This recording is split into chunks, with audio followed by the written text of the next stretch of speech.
یک مطلبی که خیلی برای بچه‌ها چالشه اینه که این اسم ساده است، وندی یا مرکبه. بریم یک بار برای همیشه این مطلب اسمای ساده، وندی و مرکب رو با هم حل کنیم. اسم ساده، وندی، مرکب تقدیم میکنه ادبی اسم شما. اسم ساده، بعضی از اسما عزیزم فقط یک قسمت معنا دارن، فقط یک قسمت معنا دار.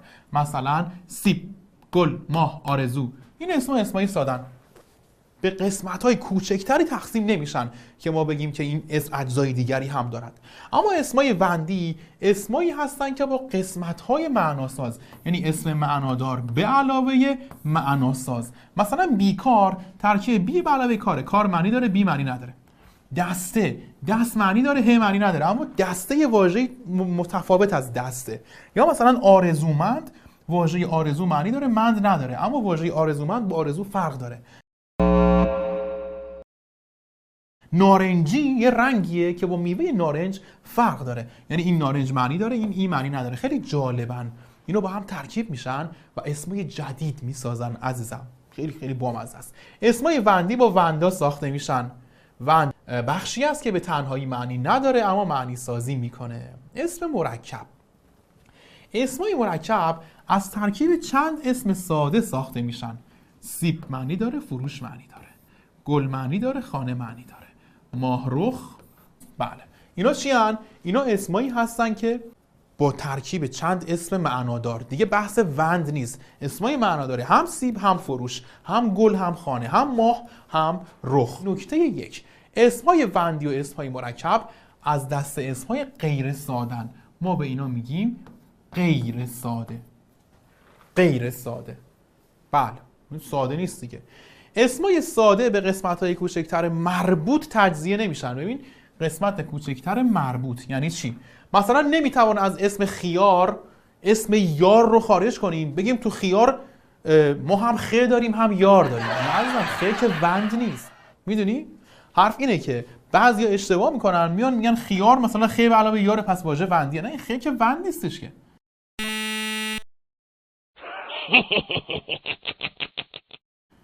باید اسم مربوط، وقتی مثلا من میگم دسته، این ه رو حذف میکنیم، دسته به دست ربط داره. دسته در، مثلا دسته به معنی گروه، به دست ربط داره. حرف اینه که اشتباه نکن اینا رو.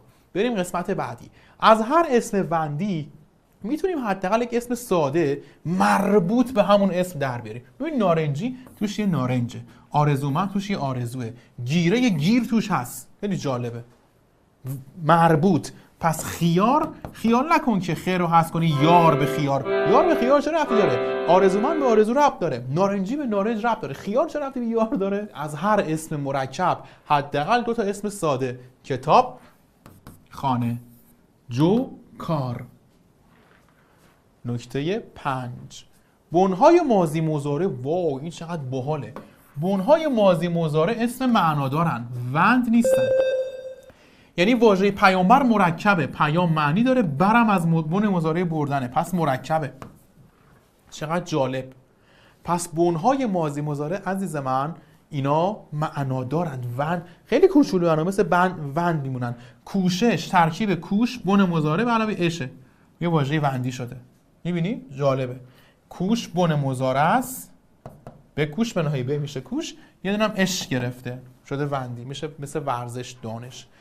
یک نکته بسیار بسیار بسیار بسیار مهم، پسوندهای جمع رو وند محسوب نمی کنیم، چون تغییر هویت واژه رو انجام نمیده. درختان، هنوز راجع به درخت حرف میزنیم عزیزم. وقتی میگیم دست و دسته، هویت واژه عوض میشه.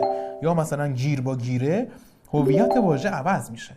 ولی درخت و درختان، مرد و مردان همونه دیگه، تعدادش بیشتر شده، وند حساب نمیشه. الان پسران یعنی همون پسر، واژه ساده است. گیره ها، این ها رو حذف کن، میمونه گیر به علاوه یه ه، الان وندیه. یا کتابخانه ها، کتاب به علاوه خانه، این ها رو هم کاری نداریم، مرکبه. خوب دقت کن، این پسوندهای جمع رو نبین اصلا، حذفش کن، هر چی میمونه تکلیفت با اون روشن کن. عزیزم، تر و ترین هم وند محسوب نمیشن. مثلا پاک واژه ساده است، پاکتر اصلا تر رو نمیبینی، واژه ساده است. پاکترین، این ترین رو نمیبینی، واژه ساده است. حواست باشه. چرا؟ چون هویت واژه عوض نشده. یه نکره رو وند حساب نمی کنیم. یه نکره چیه؟ یه نکره به اسم اضافه میشه، اون اسم رو ناشناس میکنه. مثلا میگم مرد مردی، هویت واژه عوض نشد. میدونی؟ یه وقتایی یه دیگه که ما بعداً کوچولو به شما آموزش میدیم، اما یه نکره که اون اسم رو ناشناس میکنه اون رو ما وند حساب نمی کنیم. مرد ساده است، مرد یک مرد هم ساده است، مساوی همن. ما انواع دیگر یه داریم که میتوانند وند باشن. تو درس یه نکره به شما آموزش بدیم. مثلا مردی یعنی مرد بودن، اون دیگه یه نکره نیست. میدونی؟ یا تهرانی یعنی تهرانی یعنی یه نسبتی، اصلا نکره نیست. نکته 9، در کتاب‌های قدیم اسم وندی مرکب داشتیم. یعنی اسم‌های ساده وندی مرکب و وندی مرکب. یه چیز جالبی بود، میگفتن اینا وندی مرکب. مثلا دانش آموز، دان معنی داره بن مضارع دانستن، آموزم معنی داره، اون اشه وندیش میکرد، میشد وندی مرکب. یه چیز عجیبی میگفتن اینجاست. مثلا آقازاده، آقا معنی داره، زاد معنی داره، ه نداره، پس هم وندیه به خاطر ه، هم مرکب وندی یا وندی مرکب.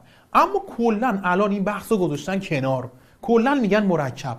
در کتاب‌ها و آزمون‌های جدید ما دیگه وندی مرکب نداریم. اسمای وندی مرکب رو فقط میگن مرکب. قدیما میگفتن وندی مرکب، ما نداریم. اما تو طراحی تست یه کاری میکنن، به این چه حرفی از وندی مرکب بزنن میگن ساختمان کدام گزینه با بقیه فرق داره. یعنی تو بعضیا مرکبه، تو بعضیا وندی مرکبه. اسمشو نمیارن ولی یه جورایی ازت میخوان. بله.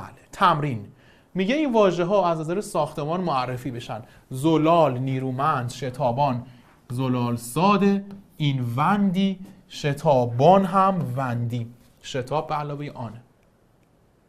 درسته؟ سنجاقک، سنجاق به علاوه که وندیه. مرداب خیلی جالبه، مرد به علاوه آبه، مرد به علاوه آب مرکبه. از سال 8 یادتونه درسشو.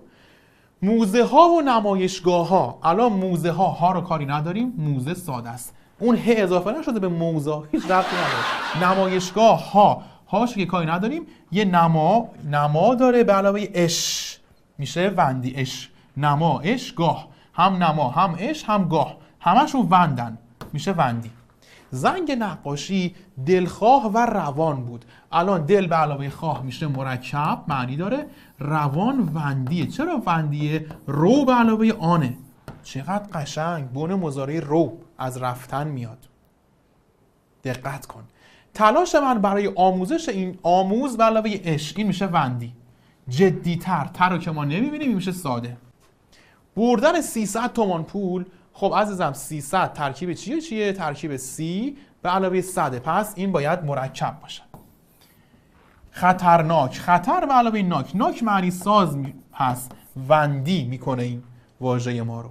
بگو ببینم فرق موسیقیدان با نمکدان چیه دوستم؟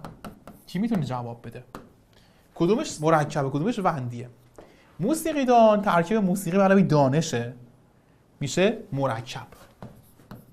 اما نمکدان ترکیب نمک به علاوه دان معنی سازه، این وندیه، مثل گلدان. چقدر عجیب بود، اون دان دانش با این دان متفاوته. بله. تست: در کدام گزینه ساختمان دو واژه مشخص شده با هم یکسان است؟ هواپیما، هوا به علاوه پیما مرکب. تاریخی، تاریخ به علاوه ای میشه وندی. فرودگاه، فرود به علاوه گاه که معنی نداره وندی. نوساز، نو معنی داره، سازم معنی داره، مرکب. میگه با هم یکسانه. کارگران، کار به علاوه گر وندیه. ماهیگیر این مرکبه. سرداران، سر به علاوه دار یعنی آنکه دارد مرکب. توپخانه، توپ به علاوه خانه مرکب.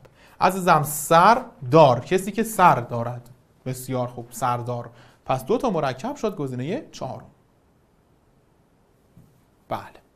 بفرمایید دوستم خودتون حل کنید. این واژه‌ای که من مشخص کردم بگید که ساده است، وندیه یا مرکب. بعد از اینکه حل کردی بفرما بیا و پاسخنامه رو از ادبیست تماشا کن. بریم مطلب بعدی.